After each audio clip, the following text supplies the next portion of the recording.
नमस्कार, सुवर्णाज किचनमध्ये मी सुवर्णा तुमच्या सगळ्यांचे स्वागत करीत आहे. तर आज आपण पाहणार आहोत साबुदाण्याची खिचडी. तर काय काय वेळेस ही खिचडी चिकट होते किंवा शिजत नाही, कच्ची राहते.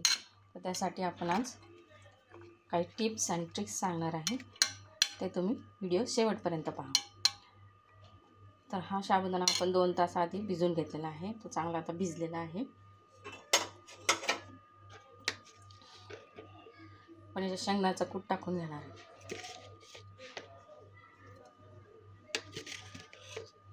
शेंगदाण्याचा कूट असा भरपूर घालून घ्यायचा आहे, जेणेकरून हा साबुदाणा मोकळा होईल.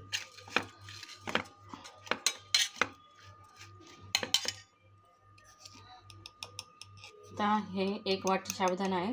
आता आपण 3-4 चमचे शेंगदाण्याचा कूट टाकून घेतलेला आहे. अर्धा चमचा मीठ टाकून घेतलेलं आहे. ते चांगलं एकत्र करायचं.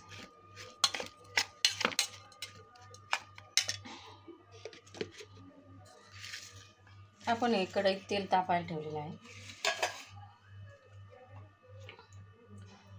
आता हे आपण बटाटे चिरून घेतलेले आहे. ते बटाटे आपण या तेलामध्ये फ्राय करून घेणार आहे. चांगले लालसर होतं याला फ्राय करून घ्यायचं. बटाटा आपण चांगला लालसर तळून घेतलेला आहे.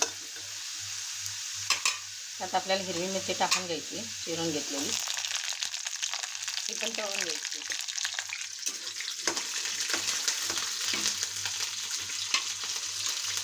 साबुदाणा कच्चा असतानाच त्यात आपण शेंगदाण्याचा कूट आणि मीठ एकत्र करून घेतलेलं आहे. त्यामुळे तो साबुदाणा मोकळा होतो, चिकट होत नाही.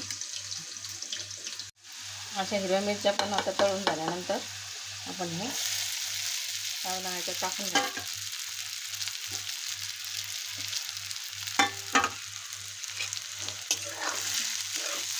चांगलं हलवून घ्यायचं.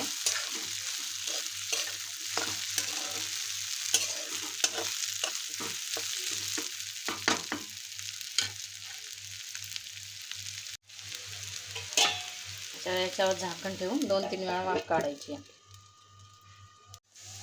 अशा प्रकारे आपण 5 मिनटं वाफ काढून घेतल्यानंतर आपली खिचडी अशी मोकळी फटफटीत झालेली आहे.